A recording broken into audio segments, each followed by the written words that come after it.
Sampainya ke Sidratil Muntaha, Nabi melangkahkan, malaikat Jibril tambah mundur. Ditanya, wahai Jibril, engkau menemaniku perjalanan dari mulai dunia sampai ke Sidratil Muntaha, sekarang kau tinggalkan aku. Malu Nabi Muhammad ingin berjumpa dengan Allah, malu.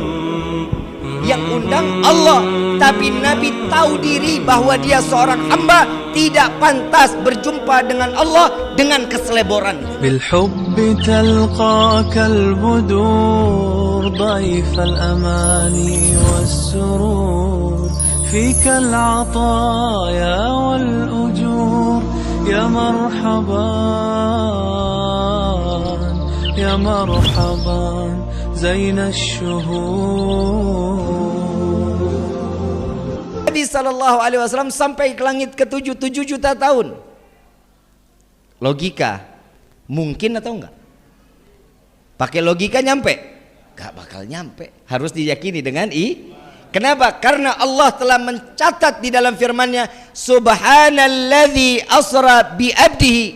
Maha suci Allah yang memperjalankan seorang berarti tidak ada hal yang tidak mungkin untuk Allah.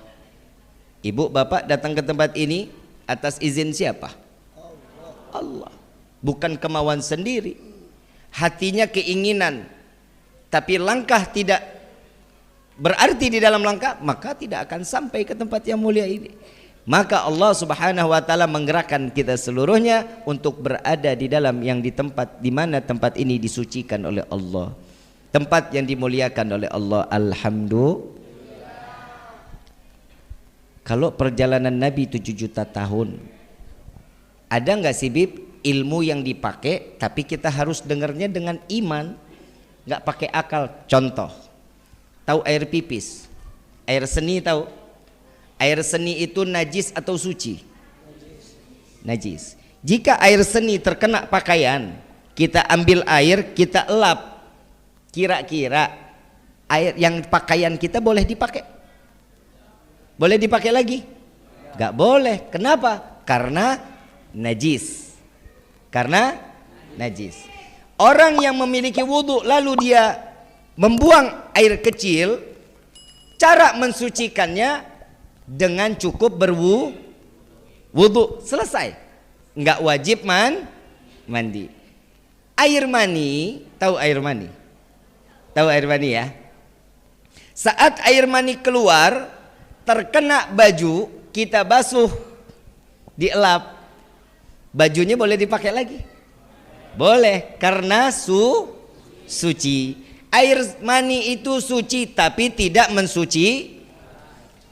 Boleh dielap lagi, tapi pantas apa enggak? Kalau kita ngomong enggak pantas, pastinya enggak pantas. Kan begitu? Ganti. Air mani keluar, wajib mandi. Logika, benar enggak? Benar ya? Air mani keluar wajib, air seni keluar cukup. Kalau logika, yang najis cukup wudhu, berarti yang suci gak perlu wudhu. Kenapa? Orang suci. Betul? Dan sebaliknya, kenapa yang suci wajib mandi, gimana yang najis? Benar gak? Allah ini baik, Nabi Muhammad ini baik kepada umat, Allah lebih baik kepada hambanya. Kebayang kalau orang Cipakem tipenya beser, tahu beser? Kencing sehari bisa 5 kali, sehari bisa 7 kali. Ada nggak yang penyakitan begitu? Ada. Setiap habis pipis mandi, habis pipis mandi. Ya persis kita kayak ikan mujair, tiap hari bergelut di dalam air, betul? Tapi subhanallah cukup wudhu. Ada contoh yang lain lagi.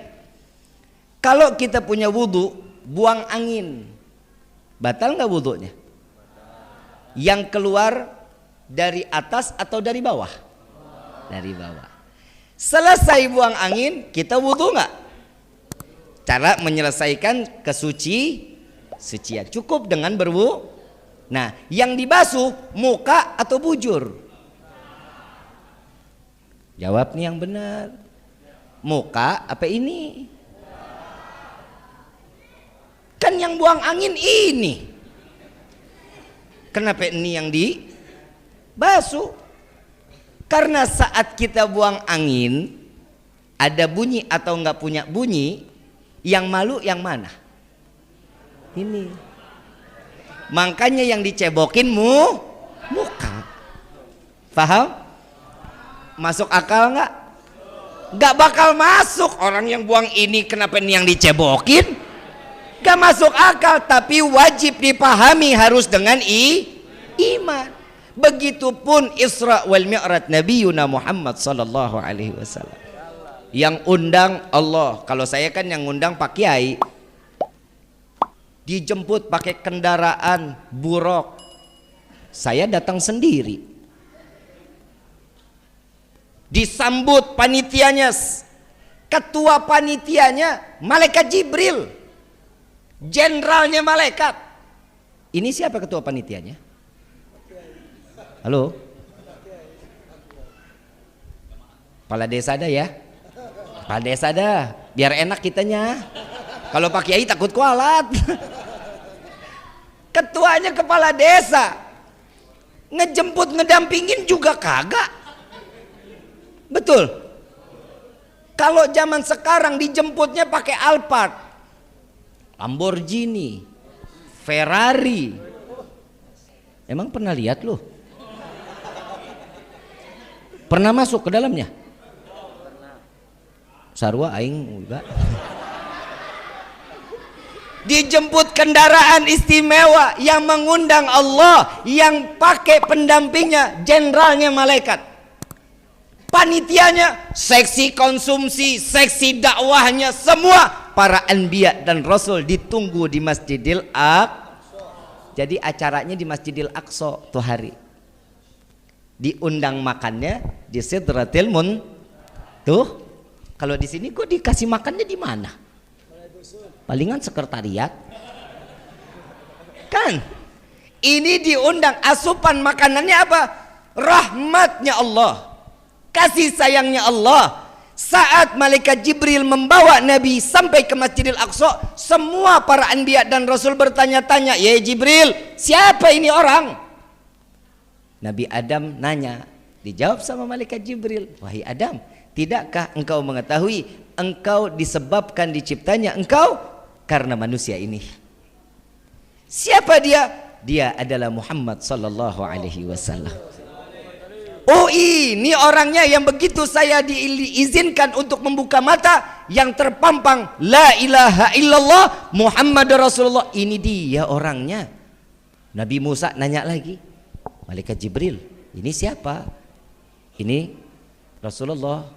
Oh, ini nih berkat nama dia nih saya diselamatin dari kejaran Fir'aun. Allah buka lautan berkah nama manusia ini.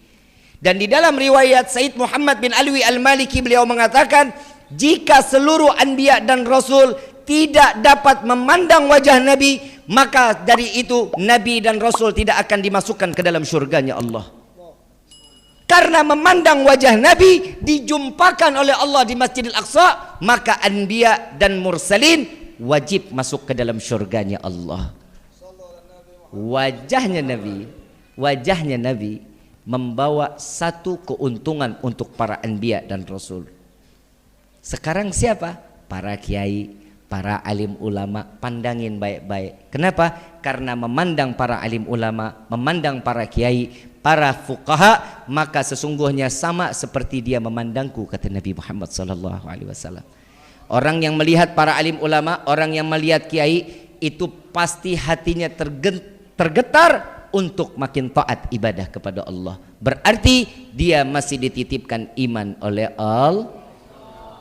Terusin gak nih? Begitu sampainya di Rafrafil Ahbar, malaikat Jibril sudah mulai agak mundur. Ayo ikut, kata Nabi. Kata malaikat Jibril, tapi cuman sampai ujung aja ya Rasulullah. Hamba nggak bisa ikutan masuk. Sampainya ke Sidratil Muntaha, Nabi melangkahkan, malaikat Jibril tambah mundur. Ditanya, wahai Jibril, engkau menemaniku perjalanan dari mulai dunia sampai ke Sidratil Muntaha. Sekarang kau tinggalkan aku. Malu. Nabi Muhammad ingin berjumpa dengan Allah, malu. Yang undang Allah, tapi Nabi tahu diri bahwa dia seorang hamba, tidak pantas berjumpa dengan Allah dengan keseleborannya. Kita mau ketemu Allah, datang ke masjid cuman pakai kaos oblong, pakai kain bolong, dilihat remang-remang. Ibu mau kena dicuci setahun sekali. Perjumpaan hamba kepada Allah saat kita sholat. Saat kita sholat itulah perjumpaan antara kita dengan Allah, bertatapan langsung dengan Allah. Kenapa kita tidak bisa melihat Allah? Karena dosa kita banyak. Apalagi perempuan noh, istri sama suami galak banget, melotot-melotot matanya. Colok pak kalau ada istri yang begitu.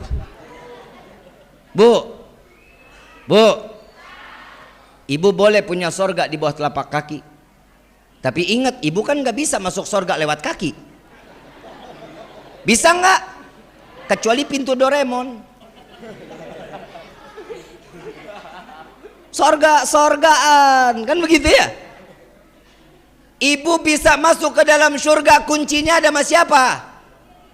Suami. Jadi ibu bisa masuk surga kecuali dikasih kuncinya daripada suami.